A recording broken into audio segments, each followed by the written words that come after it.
মন্ত্রিপরিষদের জরুরি মিটিংয়ে পে স্কেলের চূড়ান্ত গেজেট প্রকাশের নির্দেশ দিলেন আইএমএফ।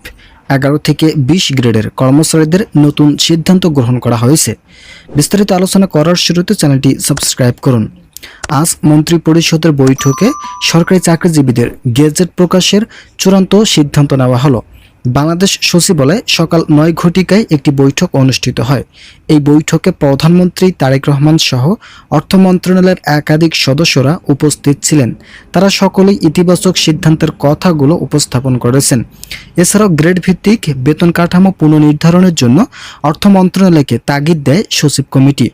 কমিশন সূত্র নিশ্চিত করেছে যে বাংলাদেশের সরকারি চাকরিজীবীদের দাবিগুলো বাস্তবায়ন এতটা সহজ পথ ছিল না। এখানে বিভিন্ন জটিলতা বারবার গ্রাস করেছিল, কিন্তু বর্তমান সরকার এবং অর্থ মন্ত্রণালয় কর্তৃপক্ষ বেতন বৃদ্ধিতে অনড় থাকায় আজ চূড়ান্ত গেজেট প্রকাশের নতুন সিদ্ধান্ত এলো। তারেক রহমান আজকের বৈঠকে উপস্থিত থাকায় তিনি স্পষ্ট করে বলেন, বেতন বৃদ্ধি নিয়ে আমি কোনোভাবেই সময় ক্ষেপণ চাই না। আজ চূড়ান্তভাবে গেজেট বাধ্যতামূলক প্রকাশ করতে হবে। ইতিমধ্যেই সচিব কমিটি যে রিপোর্ট প্রকাশ করেছেন, সেই রিপোর্ট থেকে সরকারি চাকরিজীবীদের গেজেট যথাযথভাবে উপস্থাপন করার জন্য অর্থ মন্ত্রণালয় এবং সচিব কমিটিকে কড়া নির্দেশ দেওয়া হয়। তবে আইনি বেটিং এর বিষয়টি নিয়ে প্রধানমন্ত্রী বলেন, এটি কোনো মূলগত সিদ্ধান্ত নয়। এটা অবশ্যই সমাধানযোগ্য, তবে গেজেট প্রকাশের সকল প্রস্তুতি আজকের মধ্যেই শেষ করার সুপারিশ দাখিল করেন। ফলস্বরূপ শেষ পর্যন্ত নতুন গেজেট প্রকাশের তৎপরতা চালায় অর্থ মন্ত্রণালয় ও সচিব কমিটি। যারা এখনও চ্যানেলটি সাবস্ক্রাইব করেননি তারা অবশ্যই চ্যানেলটি সাবস্ক্রাইব করে ভিডিওটি কন্টিনিউ করুন। আন্তর্জাতিক মুদ্রা তহবিল আইএমএফ ঋণের শর্ত ও সুপারিশের প্রেক্ষিতে এবং প্রধানমন্ত্রী তারেক রহমানের সরাসরি নির্দেশক্রমে এই সিদ্ধান্ত নেওয়া হয়েছে বলে প্রশাসনিক সূত্রে জানা গেছে। দীর্ঘদিন ধরে ঝুলে থাকা এই বেতন কাঠামো নিয়ে চাকরিজীবীদের মধ্যে যে অনিশ্চয়তা তৈরি হয়েছিল তা এবার দূর হতে চলছে। আইএমএফের সঙ্গে হওয়া বিভিন্ন অর্থনৈতিক চুক্তির শর্ত বাস্তবায়ন প্রক্রিয়া অংশ হিসাবে পে স্কেলের বিষয়টি অত্যন্ত জোরালোভাবে সামনে এসেছে।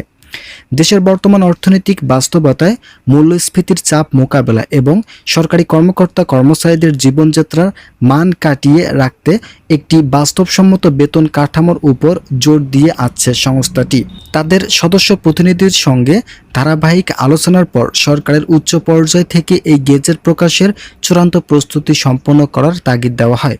বিশেষ করে সরকারি চাকরিজীবীদের একটি বড় অংশ তথ্য হিসাবে 11 থেকে 20 গ্রেডের কর্মচারীদের জন্য নতুন এই সিদ্ধান্তের বিশেষ গুরুত্ব দেওয়া হয়েছে।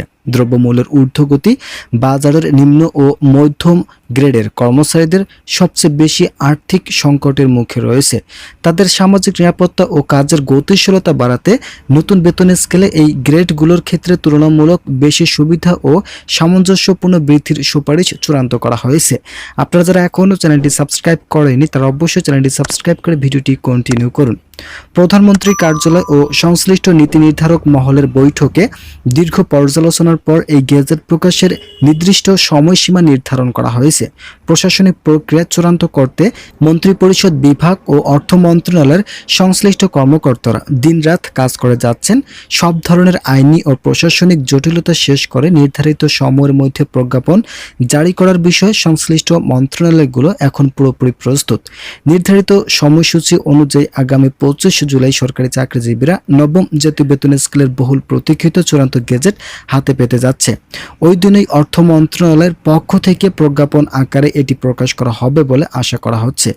এর ফলে সরকারি চাকরিজীবীদের দীর্ঘদিনের প্রত্যাশা পূরণ হওয়ার পাশাপাশি রাষ্ট্রীয় কার্যক্রমে নতুন উদ্দীপনা ফিরে আসবে বলে মনে করছেন সংশ্লিষ্টরা।